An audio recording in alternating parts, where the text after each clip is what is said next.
Good morning. This is Valley Beth Shalom, live and online. I'm Rabbi Feinstein. It's Thursday morning, and it's my pleasure to welcome you to Coffee and Kavanah.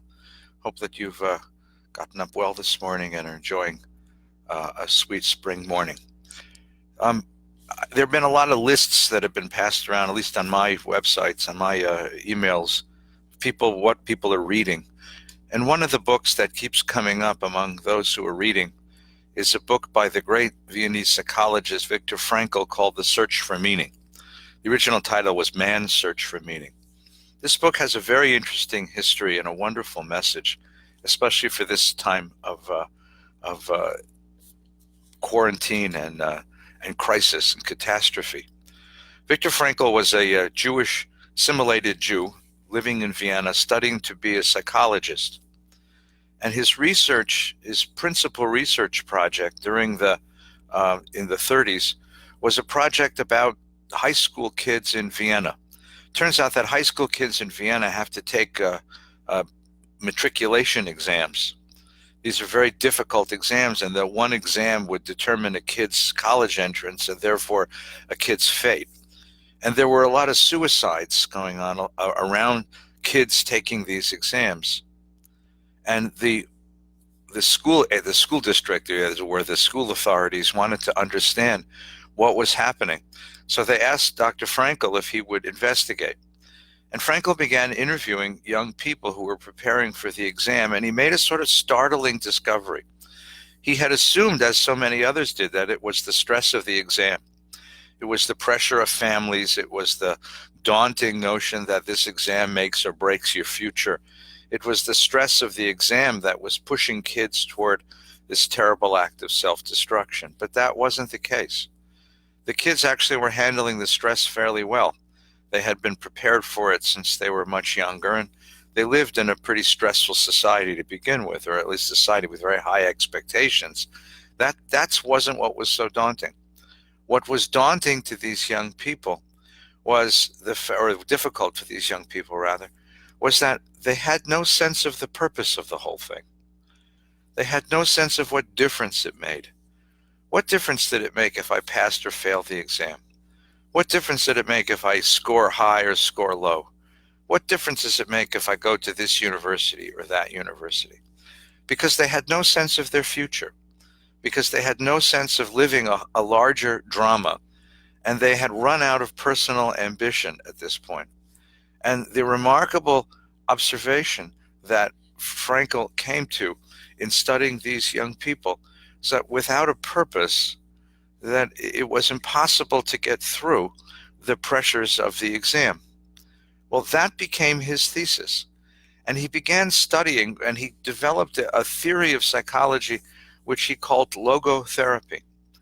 And unfortunately, this theory of psychology, a theory that roots our well-being, our psychological wholeness and well-being, in a deeper sense of purpose, in a sense that my personal drama is somehow connected to a larger drama, that my narrative is connected to a larger narrative, that all of us have a deep need to live in some fashion or another a heroic life.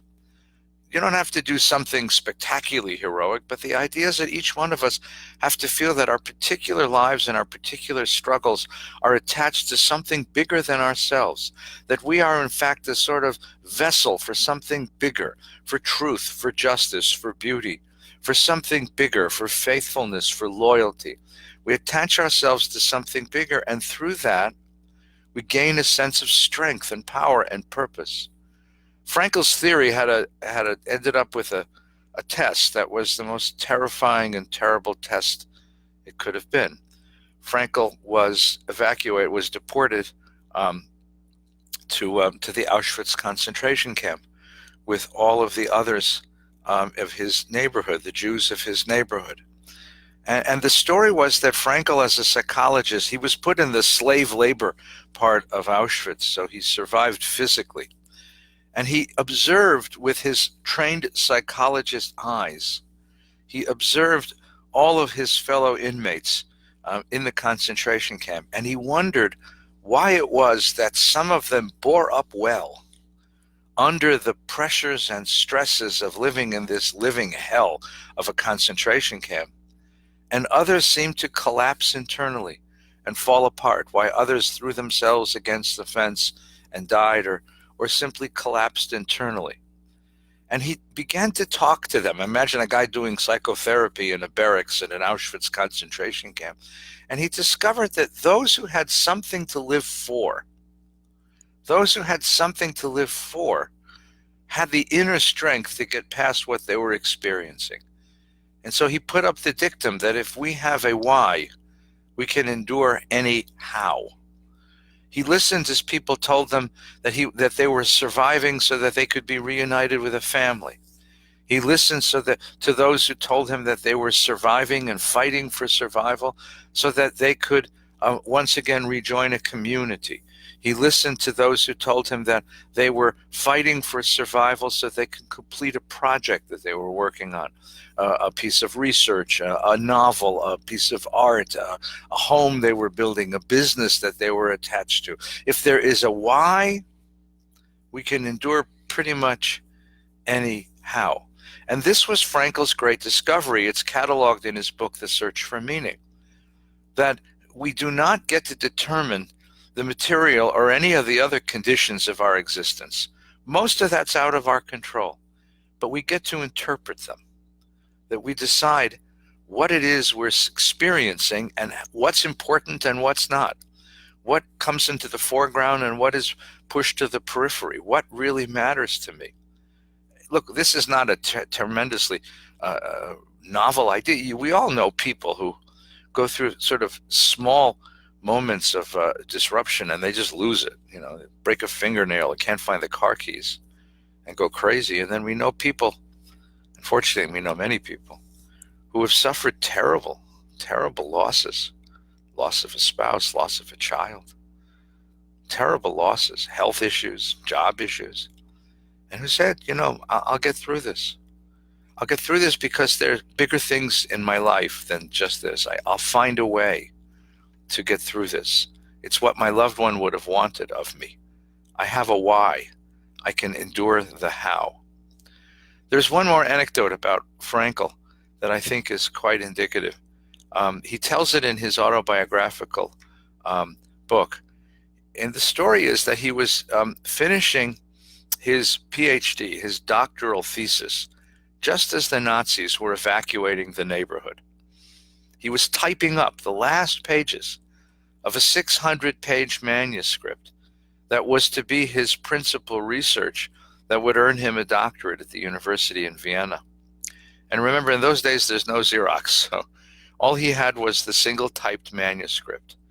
And the Nazis were coming and banging on doors in his apartment building, and they knew that they were being taken away. They were being relocated.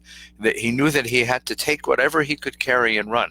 And he had a 600-page manuscript that represented years and years and years of work and reflection and study. And so he takes the manuscript and he sews it into the lining of his coat. And he puts on the coat, carrying the manuscript, praying and hoping that he can hang on to this coat and in that way hang on to the manuscript for the duration of his exile. And they get to the gathering point, and the Nazis order every Jew to take off their coats and pile them up in the middle. And Frankl holds carefully to this and refuses to let it go. He holds on to it. And a Nazi soldier comes over and cruelly rips it off of him and slams him in the head with the butt of the rifle and say, "Greedy Jew, you won't even give away your coat, you greedy Jew." And Frankl watches as the Nazi takes his coat and tosses it on this giant mountain of coats, and the coat disappears in the mountain of coats, and with it 600 pages, years and years of writing, reflection, and research. And Frankl begins to cry. He just begins to cry. And the Nazi, either out of pity or out of contempt, the Nazi says to him, "Okay, Jew, if a coat means that much to you, go get a coat. Grab a coat. Go get one." And the Nazi pulls him over and picks one up just randomly off of this pile of coats and throws it at him and say, "Here, Jew, take this coat. Take this coat. And Frankel's just beside himself. He's despondent. He takes the coat and he wraps himself in the coat, and on the train on the way to the concentration camp, he holds the coat. But on the train on the way to the concentration camp, he makes a remarkable discovery. He feels something in the pocket of the coat. A piece of paper, something stuck in the pocket of the coat. So he reaches into the pocket of the coat and he pulls out a page torn from a Siddur, from a Jewish prayer book, with the words Shema Yisrael. The page of Shema Yisrael. And on the train on the way to Auschwitz, Frankel begins to reflect. There was a Jew just like him, only this one was religious. And when the Nazis came and took away everything that was precious, took away home and hearth and family, took away wealth, took away everything that was precious to the Jews, this particular Jew reached for what? A prayer book. And he opened the prayer book to the one page that said the one thing he needed to remember in order to survive what was about to happen to him, the Shema Yisrael. And he tore the page from the prayer book and he put it into his pocket. And Frankel began to smile. Yes, he'd lost 600 pages of research, 600 pages of reflection and writing.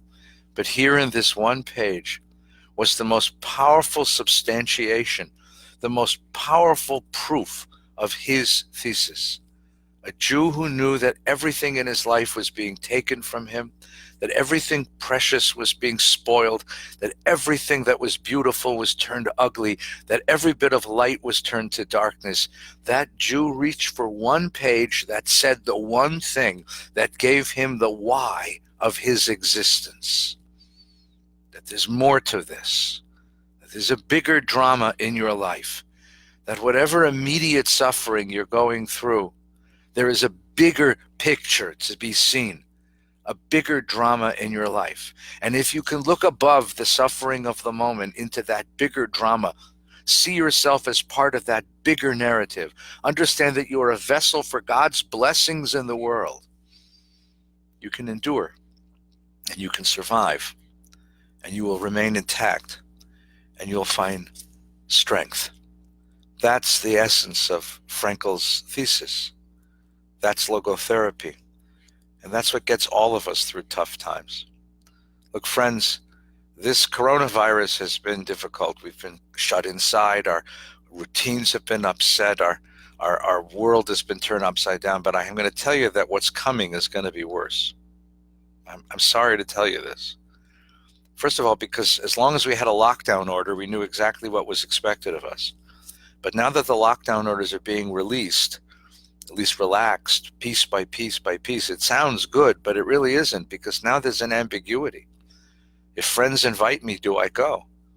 Do I go to the store? Do I go to the park? Do I go to the beach? Do I go to a gathering? Can I come to the synagogue?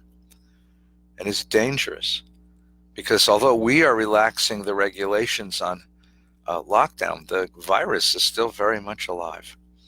That's going to cause some issues. And the financial tsunami, the economic catastrophe that is about to happen to us, it's happened to so many of you, that's coming too. And that means that in these moments when the how is so very, very difficult, it's so very precious to have a why, to hold on to the things that give us a sense of purpose in the world, to the families that we cherish, to the communities that we love, to the values that we hold dear, and to a sense that my life is part of a bigger drama, not simply today's suffering or tomorrow's difficulty, but a broader perspective on why we are here and what we have to do and what our obligations are. And if we can hold on to that great narrative, well, then we'll find a way through. I wish you a very good day today. Enjoy the sunshine. This weekend is the Memorial Day weekend. We want to honor our brothers and sisters who have stood up to protect us, and especially those who have fallen. On Shabbos morning, we'll have, or tomorrow night, on Friday night, we'll have Kabbalat Shabbat at 5 o'clock, and Rabbi Hoffman's wonderful Shazum program to gather families together. It's a wonderful thing. Look up on the VBS website. Shabbos morning Torah study at 9 o'clock. We begin the book of Bamidbar. Torah davening, Shabbos morning services at 10 o'clock. And at 11:30, we're going to honor our veterans. We honor veterans, those with us and those who are not with us anymore, and honor them for their service to America, their commitment to freedom and to democracy, and to the enormous sacrifices that were made to give us this world that we love, this country that we so cherish. So please join us on Shabbos morning for that celebration of commitment and devotion. As well, Havdalah on Saturday night and the week coming. I wish you very, very well. Take good care, stay strong, and stay safe.